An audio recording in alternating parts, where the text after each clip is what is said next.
नमस्कार, जनता टीवी देख रहे हैं आप। आपके साथ मैं हूं खुशबू पांडे। इस बुलेटिन में बात होगी देवभूमि की। इस वक्त की बड़ी खबर से आपको अपडेट करवाएंगे देवभूमि में।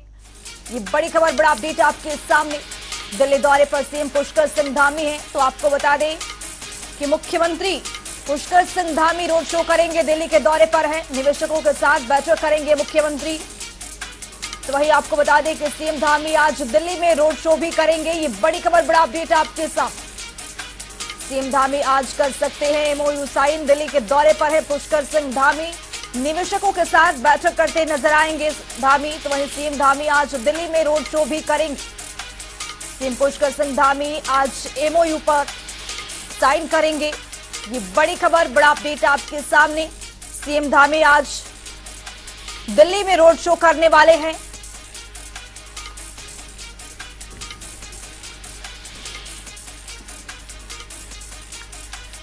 तो हमारे सहयोगी स्पर्श शर्मा दिल्ली से जुड़ चुके हैं। स्पर्श, आज CM Pushkar Singh Dhami road show करने वाले हैं दिल्ली में।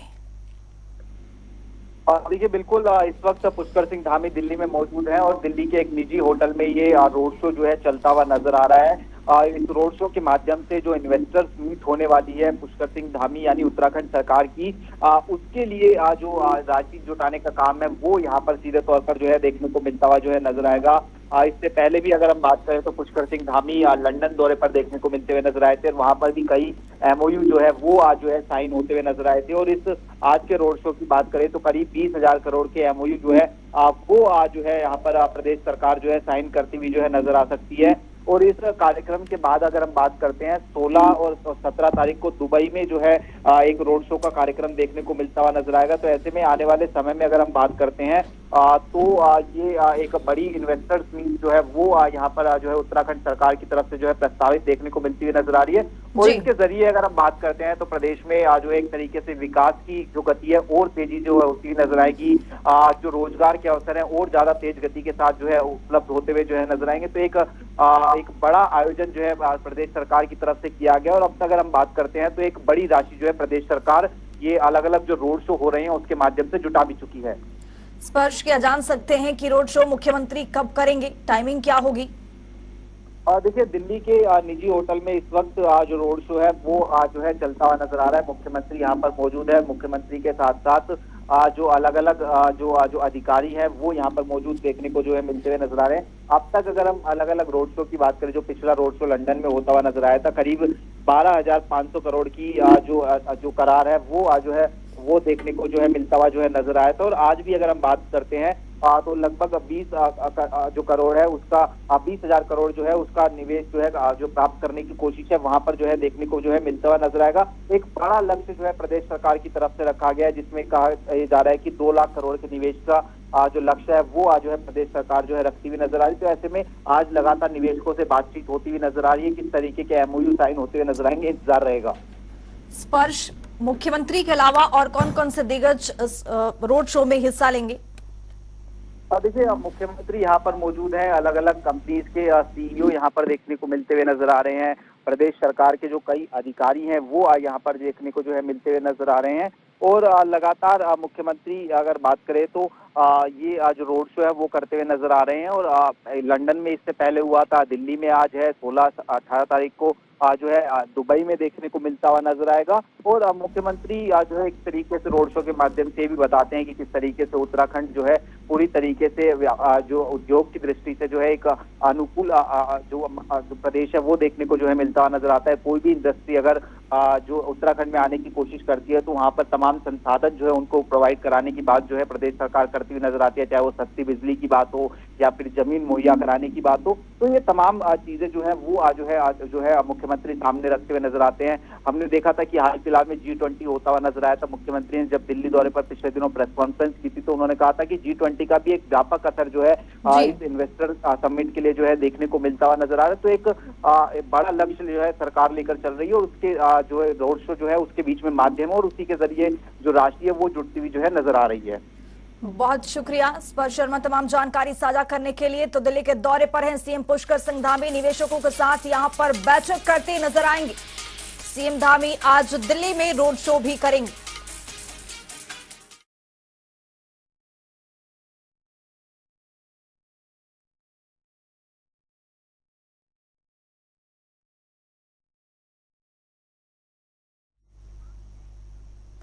देहरादून में गांधी पार्क के बाहर कांग्रेस ने धरना प्रदर्शन किया। इस दौरान पूर्व सीएम हरीश रावत, प्रदेश अध्यक्ष करण मेहरा सहित तमाम कार्यकर्ता मौजूद रहे। कांग्रेस ने बिल्डा प्रकरण मामले में न्याय न मिलने सहित कई विषयों को लेकर सरकार के खिलाफ धरना दिया।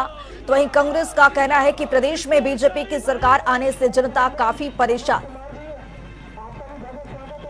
उसके अलावा पिंकी हत्याकांड है, अन्य हत्याकांड है, जिसके बारे में आप लोग कई बार लिखा।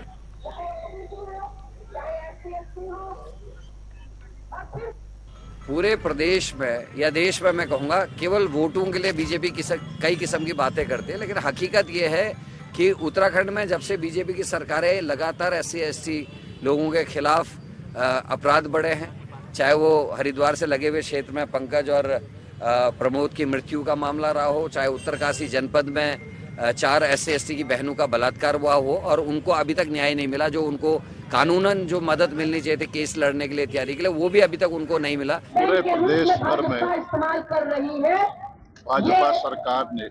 अब चेतने का समय है, ये जागने का समय है। आपने देखा का माहौल बना दिया है, एक सैलाब, एक समुद्र उमड़ा और आज OPS के लिए उत्तराखंड का अनुसूचित जाति समाज हो, दलित समाज हो, कमजोर तबका हो, शोषित समाज, अल्पसंख्यक समाज डरा हुआ है, भयभीत है, एक माहौल बन चुका है डर का।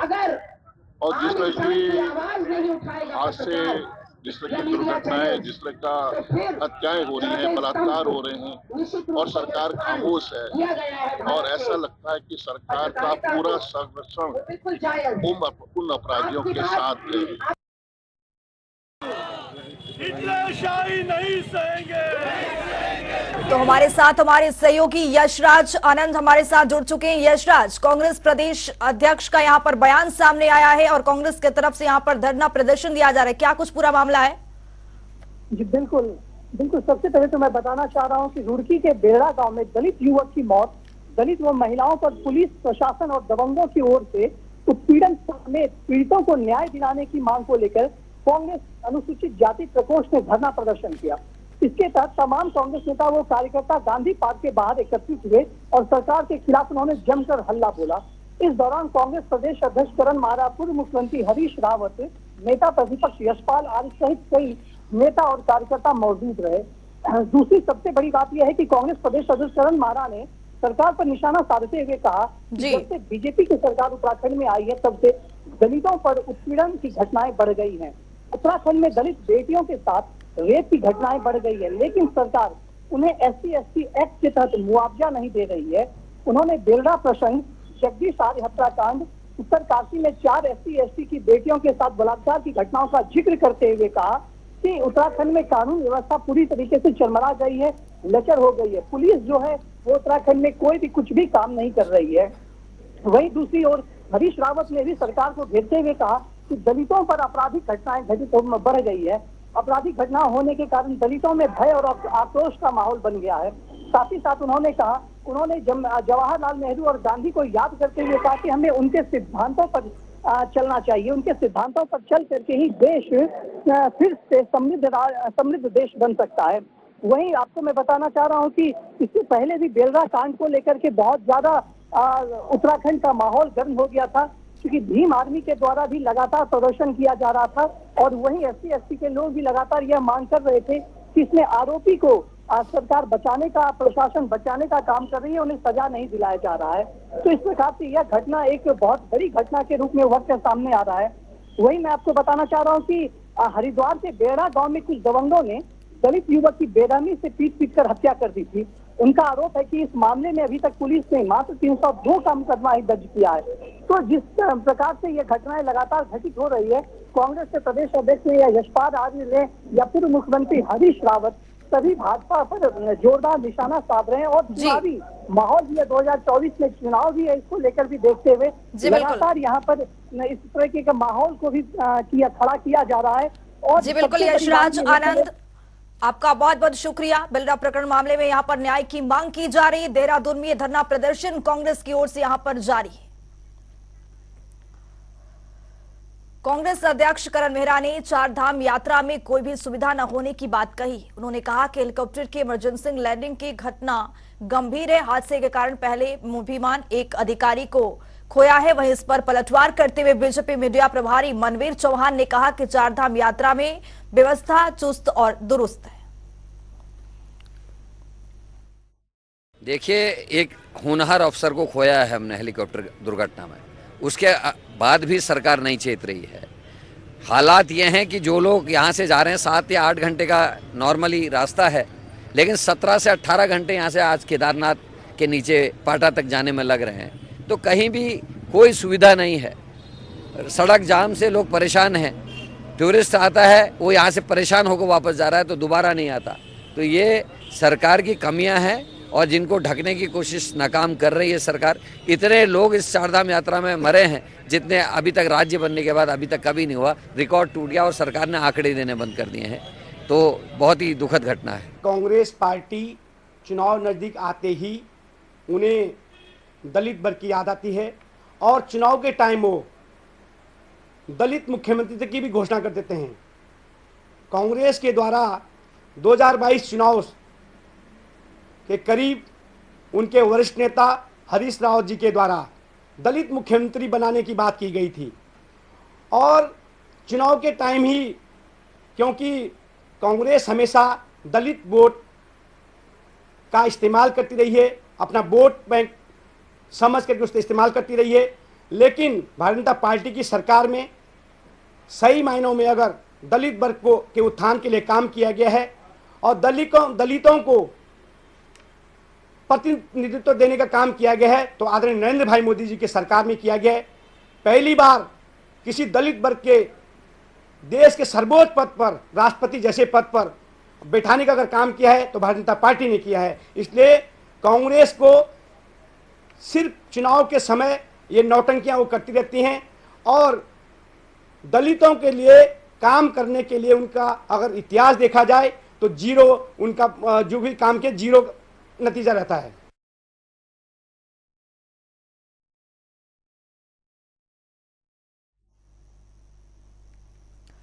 तो यहां पर देहरादून में वार पलटवार का जो दौर है वो देखने को मिल रहा है। एक तरफ से सत्ता पक्ष की ओर से ये कहा जा रहा है कि चारधाम यात्रा में पूरी तरह से सुविधा है, तो वहीं कांग्रेस की ओर से यहां पर निशाना साधा जा रहा है।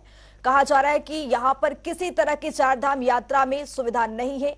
कांग्रेस ने सुविधा पर लगातार यहां पर सवाल उठाए। तो हमारे सहयोगी यशराज आनंद जुड़ चुके हैं। यशराज, यहां पर एक बार फिर से वार पलटवार का दौर जारी है। बीजेपी की ओर से कहा जा रहा है कि यहां पर चारधाम यात्रा में पूरी तरह से सुविधा है, तो वहीं कांग्रेस की ओर से पलटवार किया गया है। वो ये कह रहे हैं कि यहां पर चारधाम यात्रा में पूरी तरह से सुविधा नहीं है। जी बिल्कुल, मैं सबसे बड़ी बात ये बताना चाह रहा हूँ कि अभी चूंकि चुनावी माहौल भी आने को है, इसलिए लगातार आरोप प्रत्यारोप की राजनीति भी लगातार चलते जा रही है। वहीं चारधाम यात्रा की यदि बात की जाए तो इस बात की चारधाम यात्रा इस बार सुचारू रूप से चल रही है। वहीं कुछ कमियां जरूर रही हैं चारधाम यात्रा में, लेकिन इस बार की चारधाम यात्रा की यदि बात की जाए तो पिछले बार के श्रद्धालुओं से भी ज्यादा इस बार की चारधाम की यात्रा में अभी तक भीड़ लग चुका है। वहीं चारधाम यात्रा में इस बार प्रशासन की ओर से, शासन प्रशासन की ओर से मुस्तैदी से काम किया जा रहा है। इस बार चारधाम की यात्रा में सबसे बड़ी बात है कि मौसम की मार काफी ज्यादा झेलनी पड़ी, लेकिन बावजूद इसके भी श्रद्धालुओं का तांता लगा रहा। लगातार हरीश रावत की बात करें या कांग्रेस प्रदेश अध्यक्ष करण मारा की बात करें या भाजपा से मीडिया प्रभारी मनवीर चौहान या महेंद्र भट्ट की बात की जाए, तो वो चारधाम यात्रा को सफल बनाने में जुटे हुए हैं। वो बार बार बात करें कि चारधाम यात्रा इस बार की काफी सफल रही है, लेकिन वहीं कांग्रेस इसको विफल बता रही है। कांग्रेस स्पष्ट रूप से कह रही है कि चारधाम की यात्रा में इस बार व्यवस्थाएं सुचारू रूप से नहीं थी, व्यवस्थाओं में काफी अभाव पाया गया है। लेकिन दूसरी सबसे बड़ी बात है कि यात्रियों की संख्या भी लगातार बढ़ते ही जा रही है। होटल भी इस बार होटल भी बिल्कुल खचाखच भरे हुए थे, यहाँ तक कि यात्रियों को बाहर भी रुकना पड़ रहा था। और सबसे बड़ी बात है कि चारधाम यात्रा में लगातार श्रद्धालुओं की भीड़ बढ़ने के कारण ही। जी यशराज, आपका बहुत बहुत शुक्रिया तमाम जानकारी साझा करने के लिए। तो हम सीधे आपको ले चलते हैं दिल्ली, जहां पर पुष्कर सिंह धामी यहां पर संबोधित कर रहे हैं।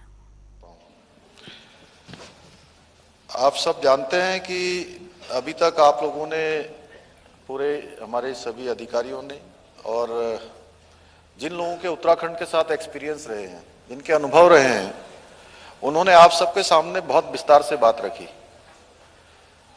कहीं आप लोग बहुत देर से बहुत लोगों को सुन लिया आपने, कहीं थक तो नहीं गए? बैठे हुए हिमांशु जी, थके तो नहीं है ना?